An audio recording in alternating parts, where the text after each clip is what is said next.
Sushi, my dear Tao brothers and sisters, who give me this opportunity to make the sharing about Tao of Bhagwad Geeta. Thank you so much. So let's. Um, I think many people will not know what is Bhagwad Gita. So uh, for an introduction, I would like to say that there's an epic book called Mahabharata. It is the longest epic poem written almost 3,000 years ago, and it deals about two groups of brothers, actually two groups of cousins, the Kauravas and the Pandavas, and whatever happens in their life.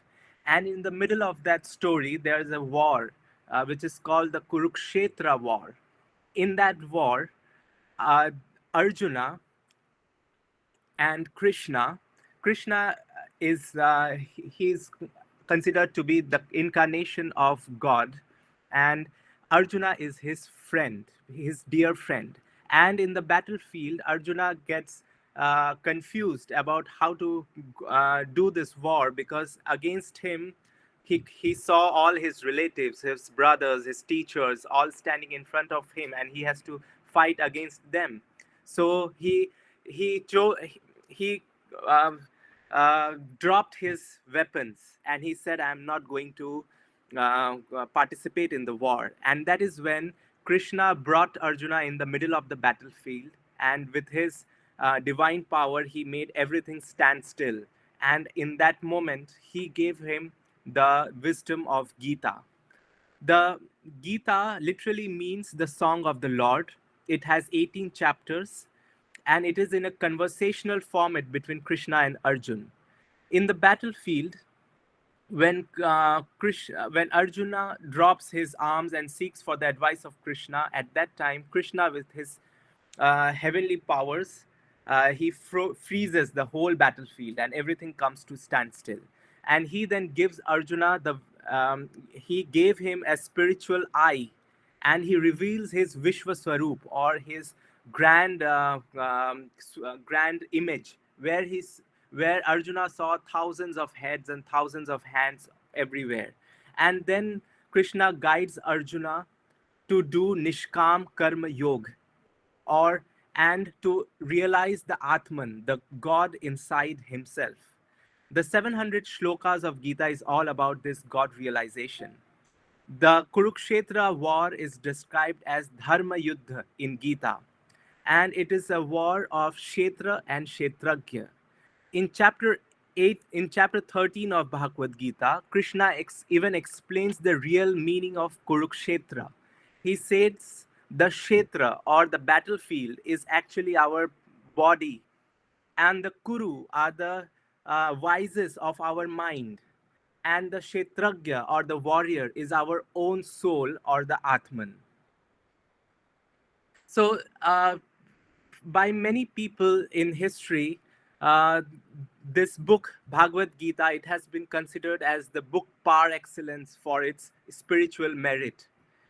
Uh, these are the words. The Gita is unrivaled for its spiritual merit, and it quintessences of all the Shastras and the Upanishads. So it is like a juice of all the ancient wisdom of India. I regard it today as the book par excellence. It was after many years that it became a book of my daily reading. By the way, I am sharing with you the words of a person, and I would like all of you to guess who this person is. He says that, "I confess to you that when doubts haunt me, when disappointments stare me in the face, and when I see not one ray of light on the horizon, I run to Bhagavad Gita and find a verse to comfort me, and I immediately begin to smile in the midst of overwhelming sorrow." These were the words of Mahatma Gandhi. The book that I am sharing with you, this is actually the copy. This is the book that I have. I read this. This is the book that have in my table, and I read this when I was 10th or 11th standard, very early in my life. And according to Gandhi, Bhagavad Gita, he called Bhagavad Gita his eternal mother. So he used to always go back to reading Gita whenever he used to feel confused in life. So why this book is so important? Because this book gives some ways of God realization, God that resides in each of our hearts. So according to Krishna in Gita, the God can be realized by yoga and meditation. And he gave three important ways to do so. First is that we have to know that we are not this body, we are not this mind, but we are the Atman. This is called the path of knowledge. It is called Gyan Yoga. Then, second is you have to undertake the path of action, and he called it the Nishkam Karma Yoga. The Nishkam Karma Yoga includes meditation and absolute surrender of the fruits of our action to the lotus feet of the Lord. Then, he gave a method called Dhyan. He describes Dhyan in yoga in Gita. The the word Dhyan, this idea when it went to China, it became Chan, and when it went to Japan, it became Zen. And uh, uh, there are many ways of doing this dhyan or meditation, but there are some subtle parts, some important things in this meditation technique which I will explain in the later slides. And the third is the path of devotion, which is called bhakti yoga. So in bhakti yoga, it is to have absolute love and faith on the Lord. To have faith in God is as good as having faith in your inner conscience or Atman. To have love for the entire universe, because everything in this universe is nothing but the manifestation of the Supreme. So now we will see how the three treasures. So when we receive Tao, we receive the three treasures. And I was quite astonished to see that there are definite indications of these three treasures hidden in the Bhagavad Gita also. So I will share some of these uh, verses in Bhagavad Gita. So this is chapter 6 in Bhagavad Gita, where Lord explains. uh, so this is the Sanskrit shlok. I will try to recite the Sanskrit shlok here, but in the later slides, I will try to skip the Sanskrit because it may, because the Sanskrit pronunciation is quite tough. So this verse says, Tatragram manah kritva yata chitendriya kriya upavishyasane yunjade yogam atma vishuddhaye samamam kaya shirogrivam धारयन् अचलं स्थिर समप्रेक्ष्य नासिकाग्रम स्वम दिशा चन अवलोकयन्. So what he says, Krishna says that seated firmly on your yogic position, which means the upavishyasane yunjade yogam, the yogi should strive to purify the mind by focusing it in meditation with one pointed concentration. So tatra ekagram mana kritva, controlling all thoughts and activities. He must hold the body, neck, and head firmly in a straight line. Samam kaya shiro grivam dharayan achalam sthira, and gaze at the region in front of where the nose starts without allowing the eyes to wander. So here the Lord explains to gaze at the region near to where the nose starts, nasikagram, samaprekshya nasikagram, without looking at any other directions. That is not up, not down, not left, not right, just gaze straight. So this is the indirect reference to the holy gate, isn't it? If you see the picture here, so even when we do the meditation, when we try to focus on our holy gate, we have to do these things. We have to keep our body, neck, and head firmly in a straight line, and then gaze just straight, not in any direction. Next, we will see uh, in chapter 8, verse number 10 to 13. So here Krishna explains what happens, how can we leave the how the soul can leave the body in its last moments in the time of death, and it can directly merge into the supreme. So I will skip the Sanskrit and I will just read the meanings. So this is chapter 10, verse number 10. One who at the time of death, with unmoving mind attained by the practice of yoga, fixes the prana or the life energy between the eyebrows and steadily remembers the divine Lord with great devotion, certainly attains him. Scholars of the Vedas describe him as imperishable. Great ascetics practice the vow of celibacy and renounce worldly pleasures to enter into him. I shall now explain to you briefly the path to that goal. Verse number 12. Restraining all the gates of the body and fixing the mind in the heart region, and then drawing the life energy to the head region, one should get established in steadfast yogic concentration. Verse number 13. One who departs from the body while remembering me, the Supreme Personality, and chanting the syllable Om, will attain the supreme goal.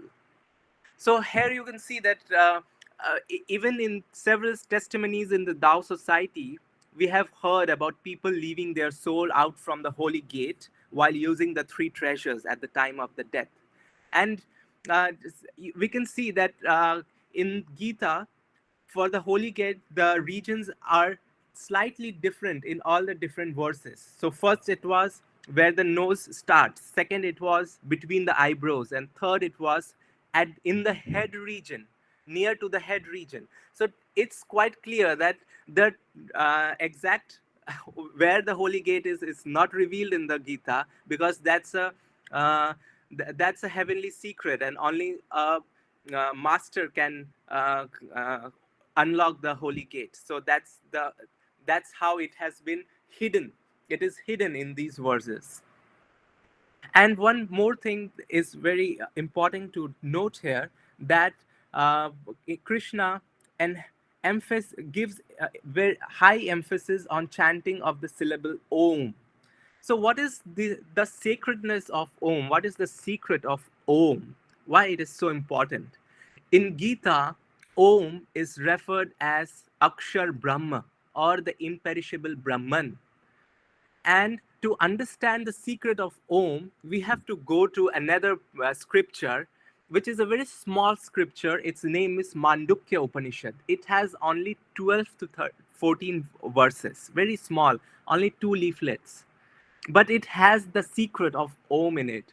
And in that it is explained that Om consists of 4 letters: A, U, Ma, and the fourth is the silence.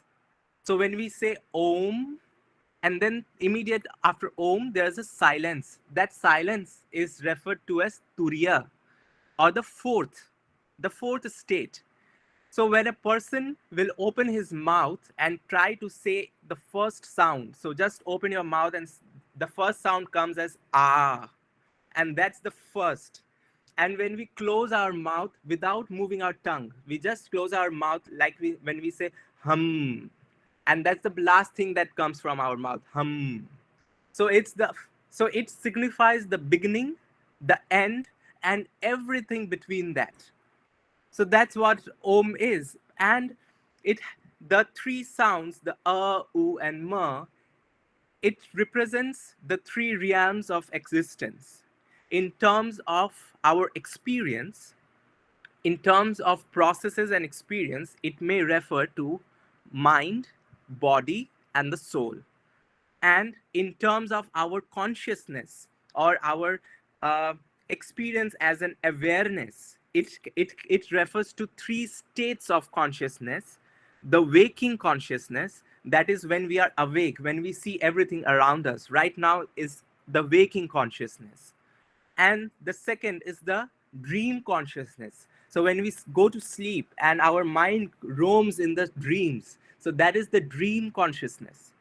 And the third is the deep sleep, or the subconscious realm. So when we sleep and there is no dream at all, so that is the third state. And the fourth state, because the fourth state is actually our true nature. The fourth state is where, from which everything, all these three states emerge, and all these three states finally dissolve into. So we may say that when we are in the deep sleep, no dreams at all, we cannot experience anything. But the moment when we get up, we know that we had a very good deep sleep. So that awareness which was still awake, which was still there, that is our true nature. And that's why there is the fourth, silence. So everything emerges from the silence, and everything dissolves into the silence. That is actually the true nature, or that that is the Tao, which is all prevalent everywhere. And all these three sounds are actually there in the holy password, which is the second treasure of among the three treasures that we receive. So if you remember the holy password, you will know that it actually has all these three sounds. And also the reference to these three states of consciousness and these three states of realm, also it is also there in the meaning of the holy password. So the universal, the Om syllable, it's actually universal. In Christianity, in the book of Revelation, God identifies himself as, I am the Alpha and I am the Omega. I am the first and I am the last, the beginning and the end. So the Alpha and Omega is actually the it's the Latin version of the Greek version of the Om. It's the Alpha and Omega. And in Judaism, in Hebrew, the word emet, which means the truth, is referred to as the seal of the God. And it also means the first, the middle, and the last. The word is composed of the first, the middle, and the last letters of the Hebrew alphabet. In Islam, one of the names of the Allah, in Quran, there are many names of Allah, and among them is Al-Awwal, which means the first, and Al-Akhir, which means the last. So again, the reference to the beginning and to the end is again there in these words, the Al-Awwal and Al-Akhir. So the reference to Alpha and Omega, the first and the last, it also exists in the holy hand sign, or the hand mudra. If you remember the third treasure, which is the hand mudra, in that the reference to the Alpha and Omega is there. So now let us see the essence of middle path in Gita. So when Buddha preached the Dharma, he preached the Madhyama Marg, or the middle path. And this middle path is very, very important in Gita as well. It has several mentions in Gita. So let's see some of them.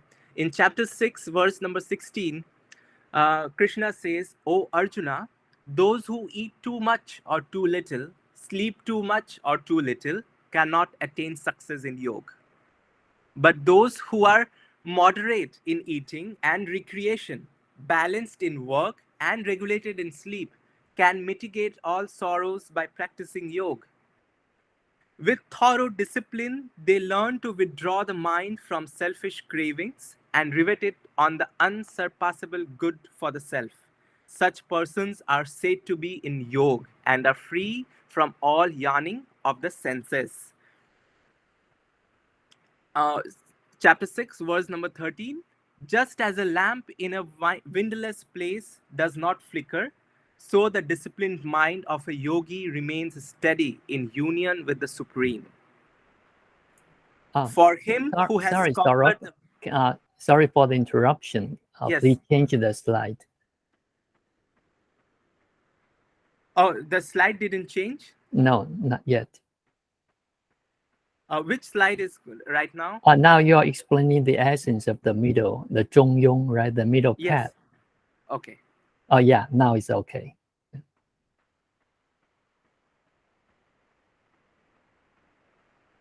Okay, so yeah, so chapter 6, verse number 6: for him who has conquered the mind is the best of friends, but for one who has failed to do so, his very mind will be the greatest enemy. So in Gita, uh, Lord Krishna gives high emphasis on how to conquer the mind, because all our sorrows and all our sufferings are actually the creation of our mind. And if we can control, if we can conquer the mind, then the mind will be our best friend. And if we cannot control it, then the mind can just drown us in sufferings. And so he also explains the importance of action. So is my next slide visible, the importance of action? Yeah, not yet. Okay.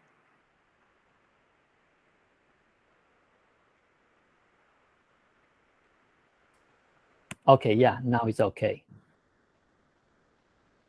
Okay, so I think, I'm sorry, I think there's a delay in my internet connection. No So problem. that's the, so can you see the three translations of the three verses? Yes, clear. The Yeah, English. it's very clear. Okay. So Krishna lays very high importance of action. So somebody can say that, okay, we have to stay moderate, so we don't have to go to any extremes. So does that mean that we just don't do anything and don't react to anything? And then what is the importance of action? But actually there is an importance of action, which he puts very clearly in Gita.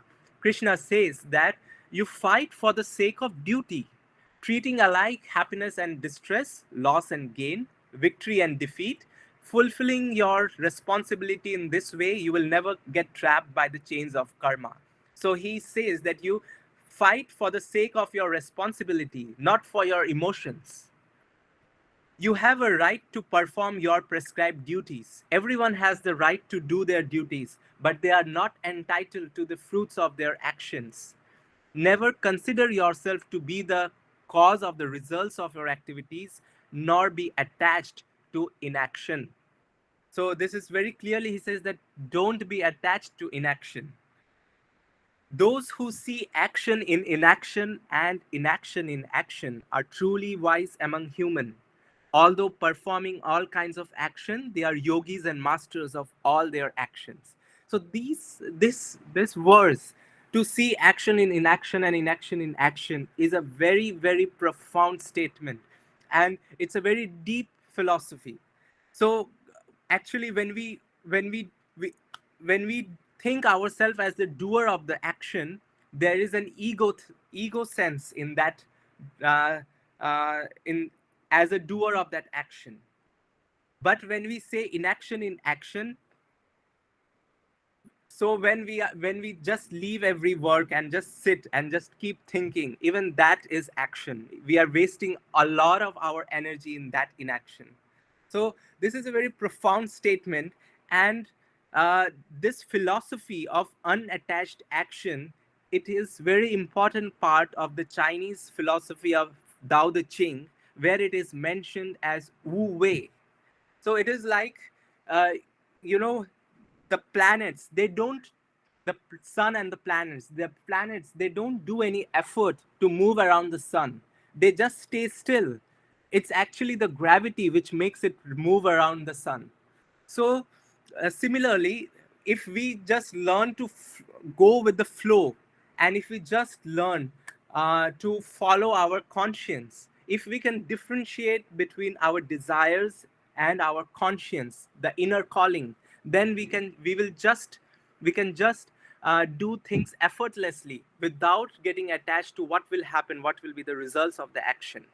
And actually, this concept of wu wei, or unattached action, is can be a full topic for another day, because it's a huge philosophy. It's a very subtle art, and it needs great understanding to master this art, the art of Wu Wei.